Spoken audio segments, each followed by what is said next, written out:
할렐루야. 하나님의 은혜와 긍휼과 평강이 우리 모든 성도님들 가정에 가득하시기를 주님의 이름으로 축원합니다. 누가가 전한 기쁜 소식이라는 제목으로 오늘은 누가복음을 전체적으로 책별 설교를 하려고 합니다. 누가는 어떤 인물이었는지, 또 누가복음에는 어떤 특별한 말씀들이 기록되어 있고, 또 누가의 관심사는 무엇이었는지를 오늘 이 책별 설교를 통해서 살펴보려고 합니다. 여러분, 누가는 유대인이 아니라 이방인이었습니다. 헬라인이었죠. 그리고 직업이 의사였습니다. 성경 66권 중에 무려 64권이 모두 다 유대인이 썼습니다. 근데 단 2권 이방인이 썼죠. 그 2권이 사도행전과 누가복음입니다. 누가 썼을까요? 예, 누가가 썼습니다. 신약 성경은 대부분 헬라어로 기록되어 있습니다. 그런데 유대인들은요, 자기의 모국어가 헬라어가 아닙니다. 히브리어죠.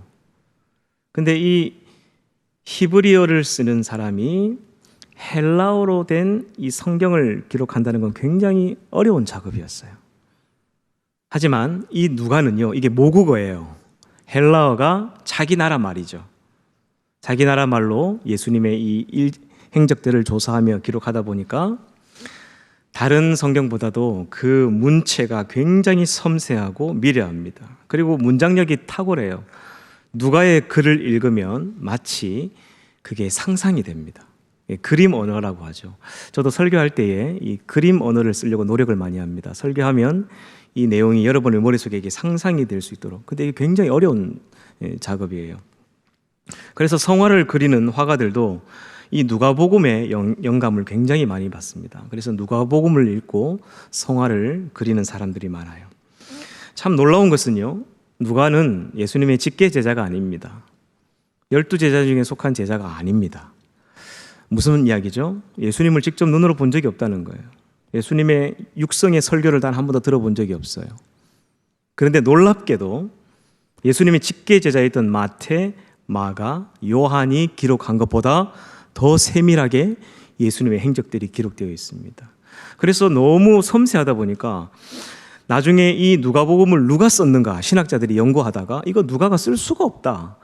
예수님의 직계 제자가 아닌데 어떻게 이렇게까지 디테일하게 예수님의 행적들을 알 수 있을까?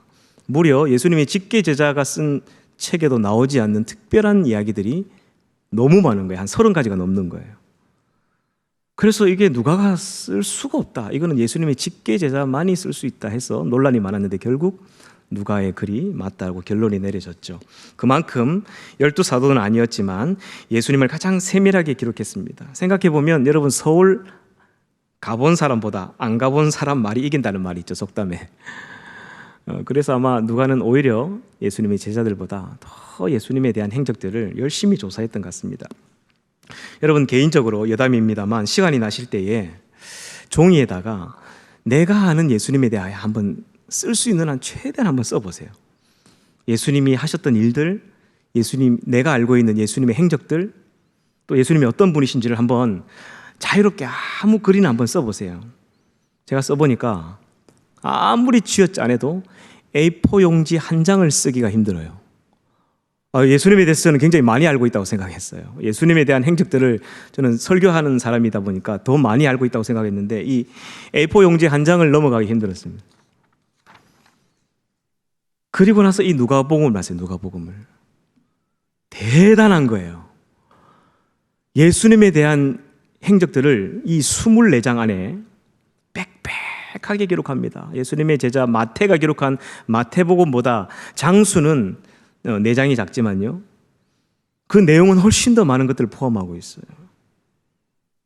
예수님에 대해서 관심이 없으면 이렇게 쓸 수가 없어요. 예수님을 이렇게 사랑하지 않으면 이렇게까지 예수님에 대한 행적들을 하나하나 조사해서 쓸 수가 없습니다. 얼마나 예수님을 누가가 사랑했고 예수님에 대해 관심이 많았는지 이 방대한 양의 예수님의 자취를 써내려갑니다. 감탄하지 않을 수가 없어요. 그리고 이 누가는 자기 일생일대에 어떤 한 사람을 만나면서부터 그의 인생이 완전히 바뀝니다. 그 사람이 바로 바울이죠.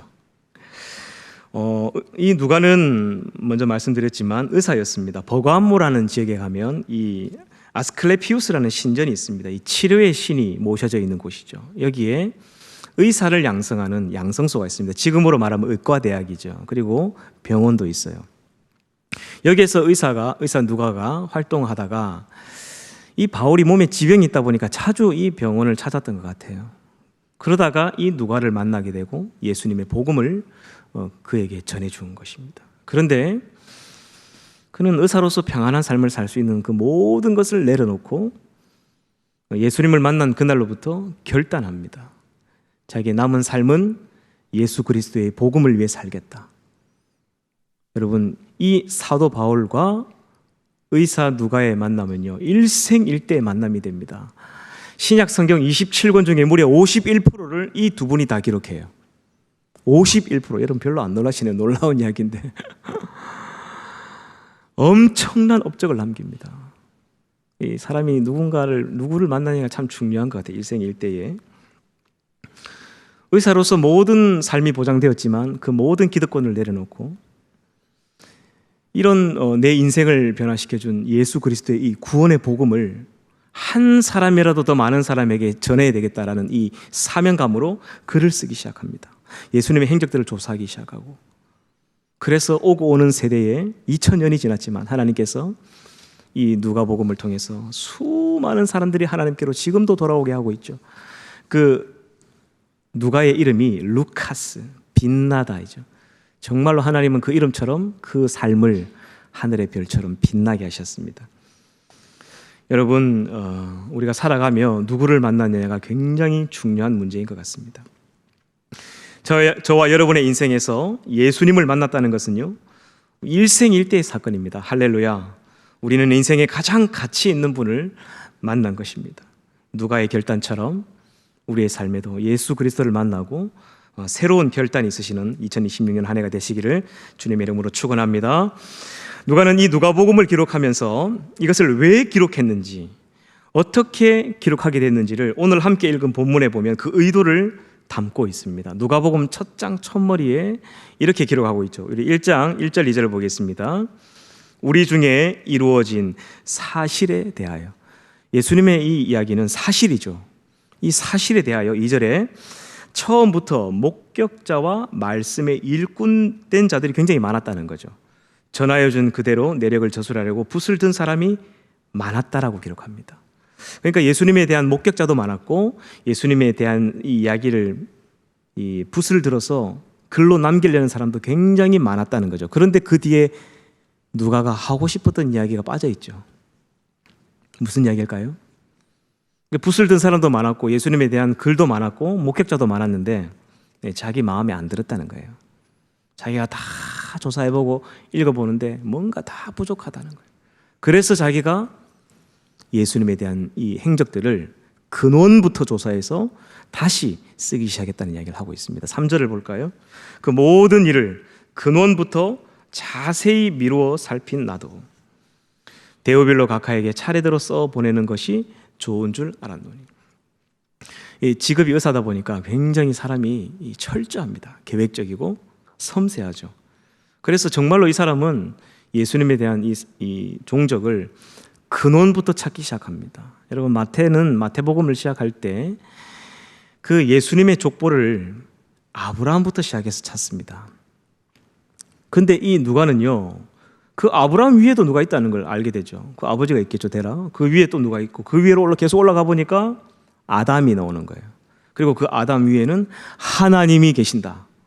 정말로 이 사람은 근원부터 모든 것을 다시 찾고 순서대로 예수님의 이 스토리를 다시 정리하기 시작했던 것입니다. 여러분, 놀라운 사실이 뭐냐면요, 이 누가복음에는 마태, 마가, 요한복음에 없는 예수님에 관한 이 소중한 자료가 한 30가지가 넘는데, 뭐 대표적인 몇 가지만 소개를 드리면, 예수님의 어린 시절에 대한 이야기는 다른 복음서에 나오지 않습니다. 어떻게 누가가 알았을까요? 그 고향을 다 찾아가 본 거예요. 그래서 어릴 때 그 어머니, 예수님의 어머니 마리아가 그 예루살렘에서 자기 아들을 잊어버려서 예수야, 예수야 하는 이런 이 마리아의 다급한 목소리가 막 상상이 되죠. 이런 걸 다 기록한 거예요. 그리고 세례 요한도 굉장히 중요한 인물이죠. 어떻게 해서 이 사람이 이런 위대한 광야에 외치는 소리가 되었는지, 위대한 선지자가 되었는지, 그의 출생이 어떻게 됐으며 그의 부모님은 도대체 어떤 분이었는지, 그 출생의 비하인드 스토리를 누가복음에만 기록하고 있습니다. 빌라도가 피를 섞은 이야기라든지 불의한 청지기라든지 정말 많은 내용이 있는데 오늘 좀 살펴보도록 하겠습니다. 4절을 보겠습니다. 4절. 이는 각하가 알고 있는 바를 더 확실하게 하려 함이로라. 그러니까 예수님에 대해서 더 확실한 것을 증언하려고 이것을 기록하게 되었다라고 기록하죠. 그리고 이 누가는요, 역사에 대해서도 굉장히 관심이 많았습니다. 이 누가복음에 보면 아비아 바넬이라는 말을 쓰고 있죠. 이런 말들은요, 구약 성경 역대 상하서를 보지 않으면 절대로 알 수 없는 이야기입니다. 여러분, 그는 유대인이 아니에요. 어릴 때부터 그 율법을 배운 사람이 아닙니다. 이방인이었어요. 헬라인입니다. 그런데 예수님에 대한 업적을 찾기 위해서 구약 성경을 다시 전부 다 조사를 합니다. 그리고 그 구약 이스라엘의 역사를 다시 정리를 하죠. 그리고 이 누가서를 그는 쓰게 되는 것입니다. 그리고 그의 관심사가 있었습니다. 아마 그 직업이 의사다 보니까 가난한 사람들에 대한 관심, 아픈 사람들에 대한 관심이 특별히 많았어요. 그리고 또 하나가 뭐냐면 여인들에 대한 관심이 많았습니다. 당시에는 우리나라 조선시대보다 이 남아 선호 사상이 더 강했기 때문에 여자들은 사람 취급을 받지 못했던 시대였죠. 여성들에 대한 관심이 없었습니다. 그래서 예수님의 제자들도 여성들에 대한 이야기와 스토리들은 별로 언급을 하지 않습니다.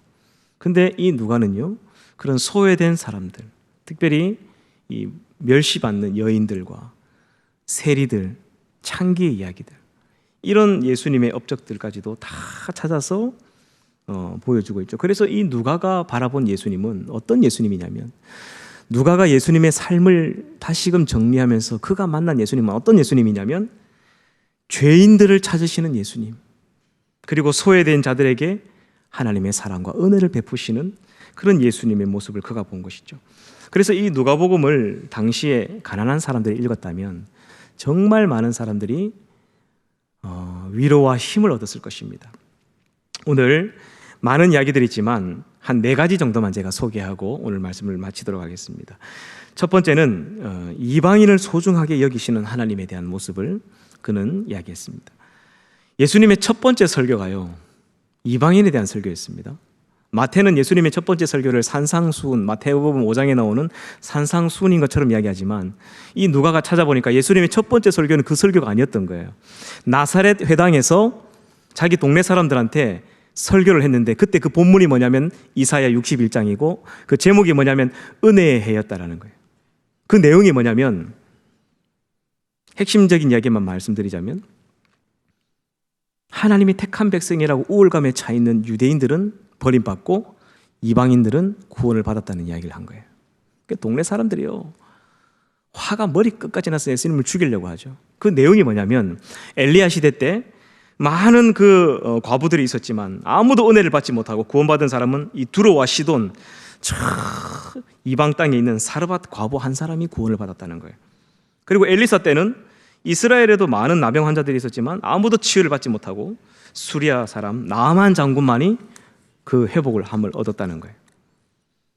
그래서 이방인들이 구원을 받을 수 있다, 이방인들에게도 하나님의 구원이 임했다, 이것을 구약 성경을 딱 가져와서 설교하니까요, 이 반박을 할 수는 없지만 열받는 거예요.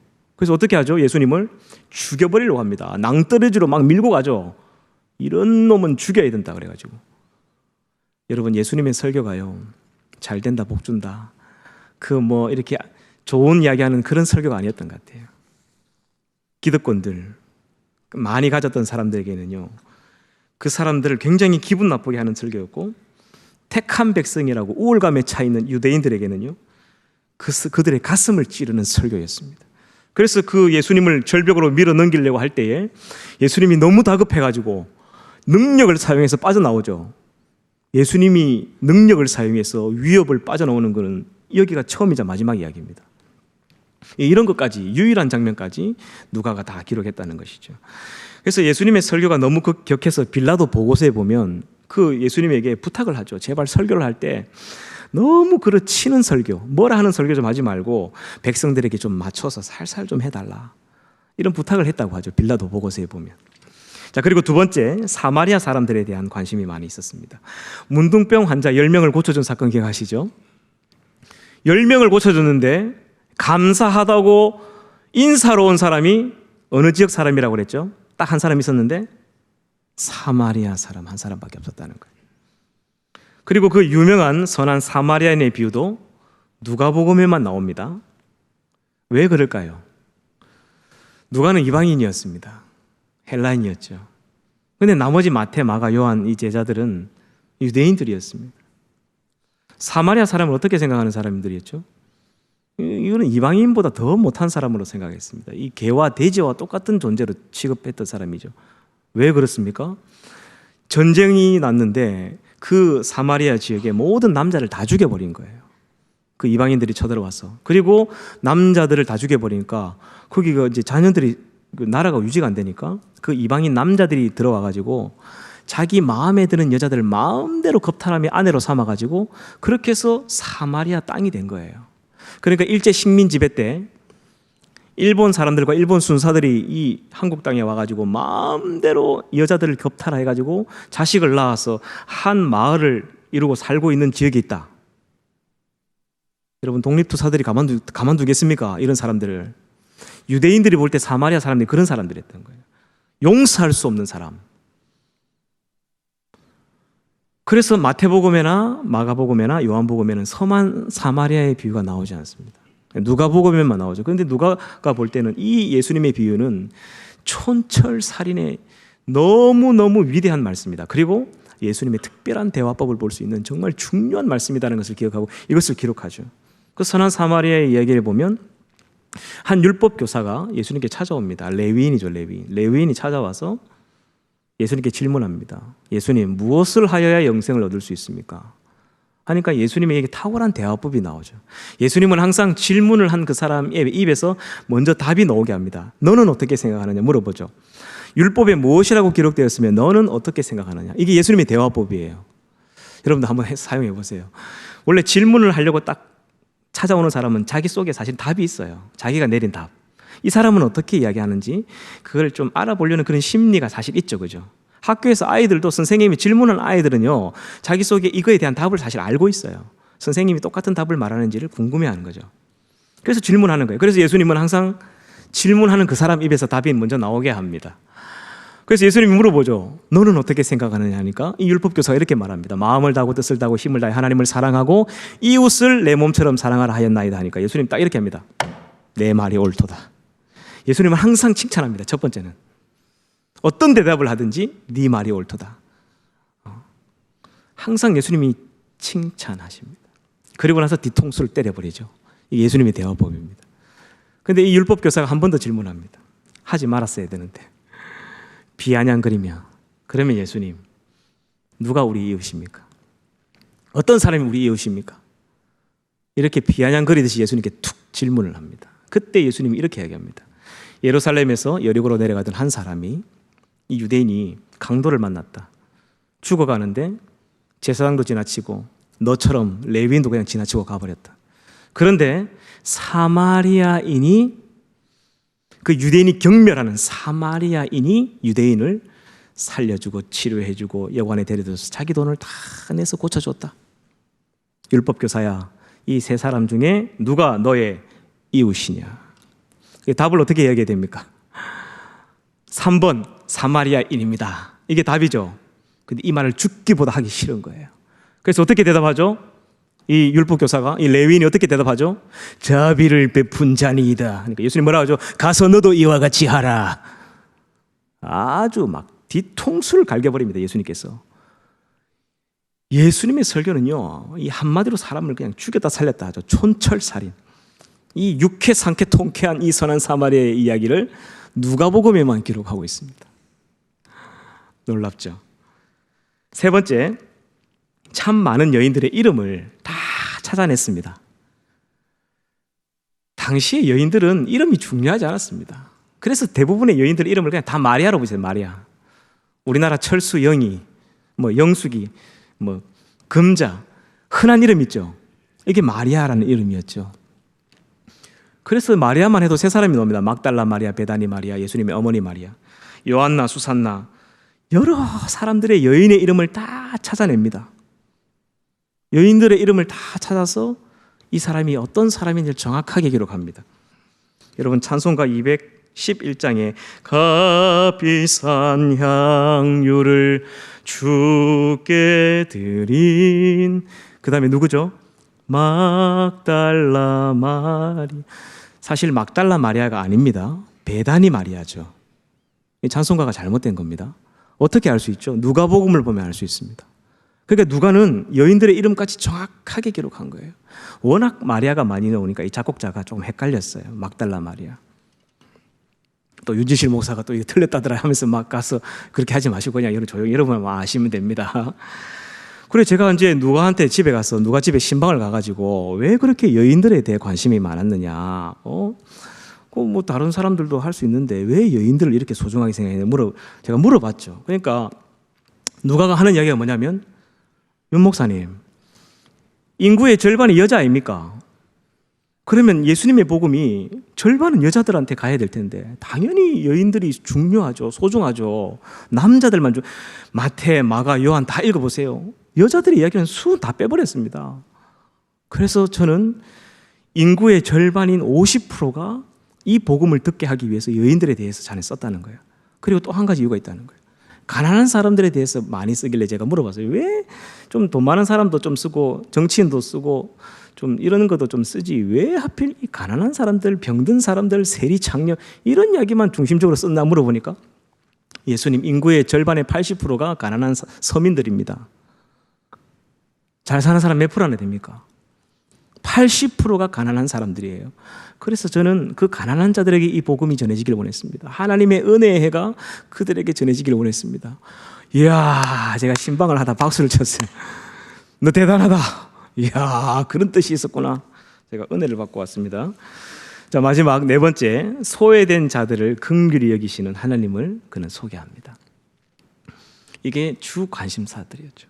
소외된 사람들, 가난한 사람들, 세리, 창녀.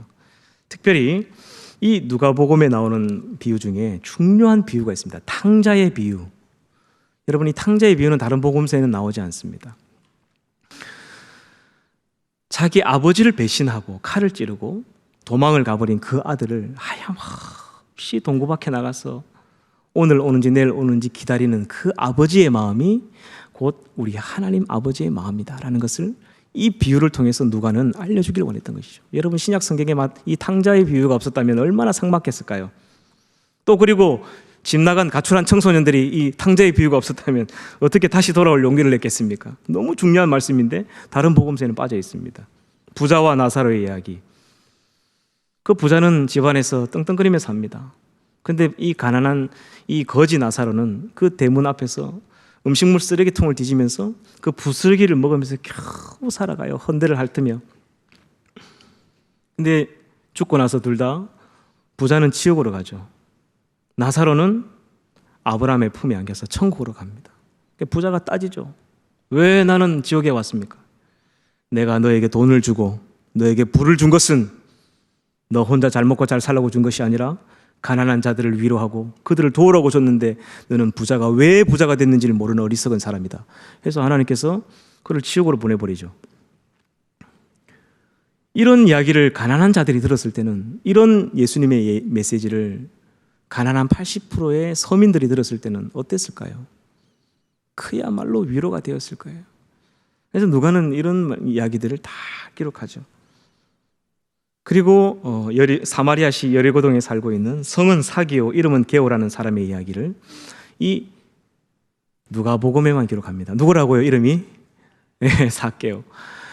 이 누가의 디지털 카메라에 정말 아름다운 사진 하나가 이렇게 탁 찍혔어요. 이 사개오 이야기죠.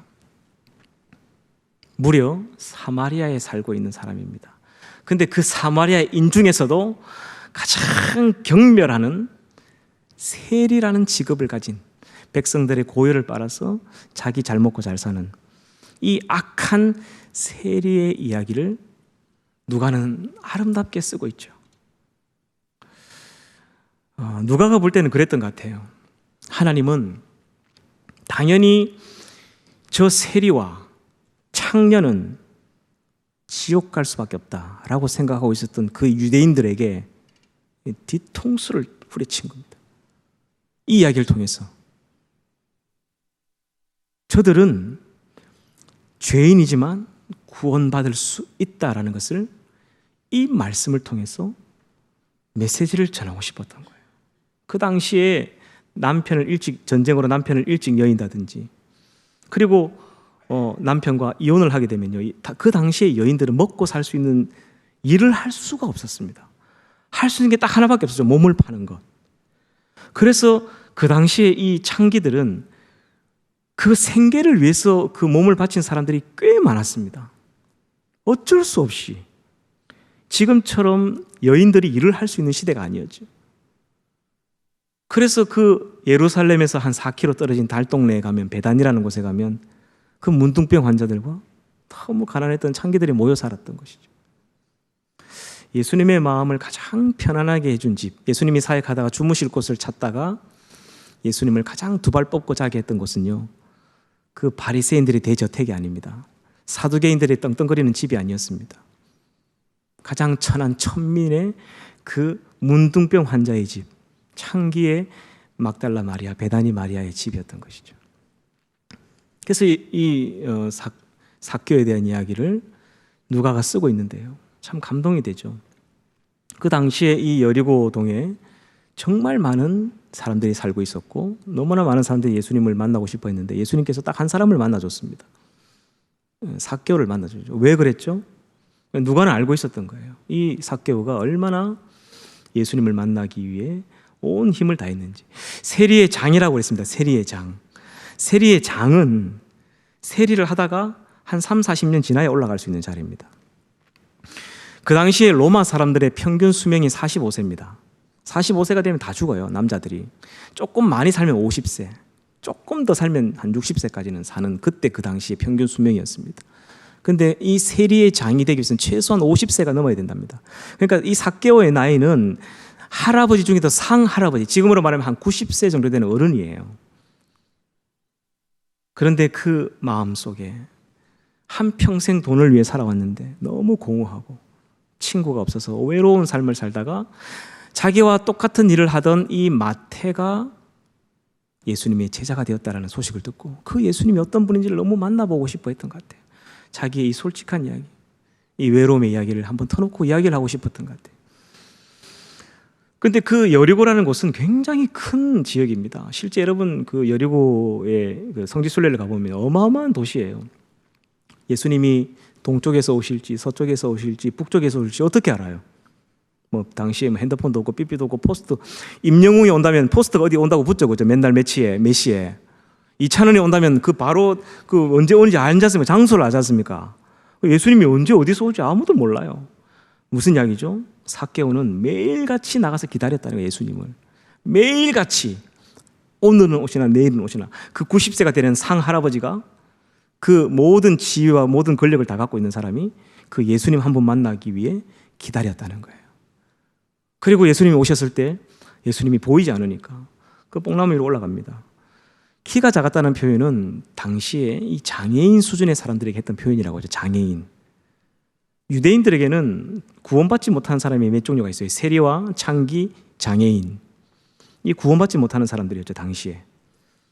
하나님 지옥 가는 건 당연한 사람들이었습니다. 왜냐하면 당시에 이 장애인들은 부모의 죄나 자신의 죄 때문에 장애를 입었다라고 생각하기 때문에 이 사람들은 성전에 들어가서 예배를 드릴 수 없었습니다.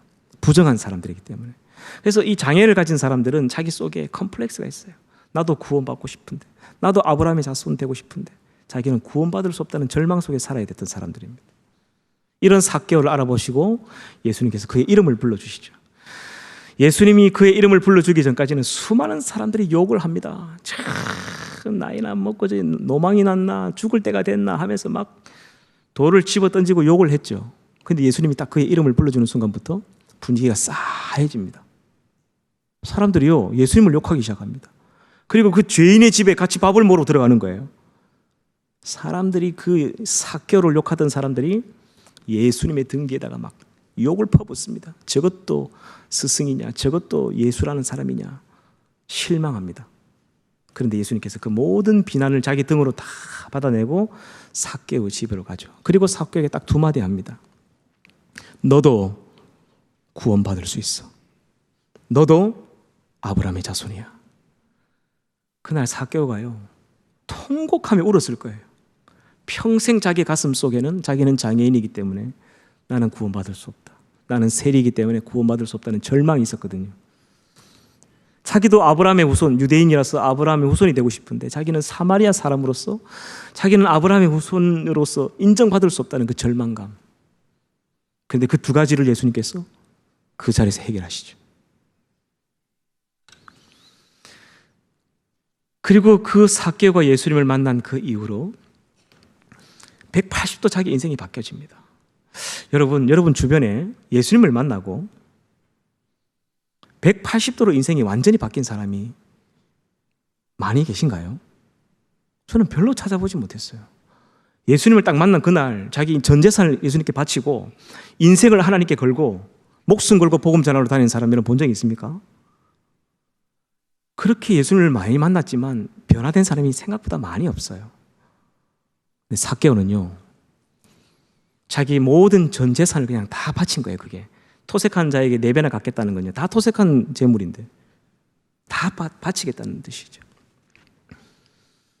그리고 그 사건 이후로 한 10일 정도가 지나서 예수님이 십자가에 못 박혀 돌아가십니다. 많은 제자들은 예수님을 피해서 도망갔지만 그 십자가 밑에 가장 통곡하며 예수님 밑에서 울었을 사람이 저는 삭개오라고 생각해요. 자기는 그 비난의 뽕나무에서 내려오게 하고 예수님이 그 조롱받는 나무에 달리신 거죠. 자기는 구원해 주시고, 자기는 아브라함의 후손이라고 말씀해 주시고, 자기는 그 자기가 조롱받던 그 나무에 달리신 거예요. 누가의 눈에 이게 보였던 거예요. 우리 예수님은 세리와 창녀도 이렇게 사랑하셨고 아끼셨던 분이다. 이제 제가 말씀을 맺도록 하겠습니다. 여러분, 예수님을 만나고 인생이 완전히 바뀌어서 결심하고 예수님을 따랐던 사람들은요, 돈이 많았던 부자들이 아니라, 바리새인들이 아니라, 사두개인들이 아니라 가장 천대받던 가난한 사람들과 무시받았던 문둥병 환자와 세리, 창기, 이런 사람들이었습니다. 저는 예전에 성경을 읽을 때 이런 문둥병 환자 이야기가 나오면 그냥 지나쳐버렸습니다. 관심 없이. 별 이야기, 혈류병 걸린 여인, 병 걸렸는데 나았네. 그런데 어느 날 하나님께서 이 사람들의 믿음이 대단한 믿음의 사람들이라는 것을 보여주셨습니다. 이 삭개오라는 사람의 믿음이 위대한 믿음이라는 것을 보여주셨습니다. 예수를 만나고 이렇게까지 바뀐 사람을 본 적이 있습니까, 여러분? 예수를 만나고 자기 인생의 모든 것을 이렇게까지 바친 사람을 본 적이 있나요? 별로 없을걸요. 혈류병 걸린 여인, 예수님을 만나려고 목숨을 걸고 예수님께로 나아갑니다. 부정한 사람이 정상적인 사람 몸에 터치를 하는 순간요, 사형을 당할 수도 있습니다. 이런 우리가 볼 때 천한 사람들의 믿음이 사실은 위대한 믿음의 인물이었다는 것을 하나님께서 제게 깨닫게 해주셨습니다. 누가의 눈을 통해서 이런 사람들의 모든 아름다운 스토리들을 이렇게 한 성경으로 엮어서 2000년이 지난 오늘 저와 여러분들의 손에까지 들려준 거죠. 저는 이 말씀을 우리 소중하게 생각하고 이 말씀을 베푸신 은혜를 우리가 기억해야 될 줄 믿습니다. 올 한 해는 하나님의 말씀을 읽고 듣고 배우고 사랑하는 한 해가 되시길 바랍니다. 그리고 예수님을 누구보다도 많은 사람들에게 소개해 주고 싶었던 이 누가의 마음처럼 우리도 누가가 전한 이 기쁜 소식, 예수 그리스도의 이 복음의 소식을 한 사람이라도 더 많은 사람들에게 전할 수 있는 은혜의 한 해가 되시기를 주님의 이름으로 축원합니다.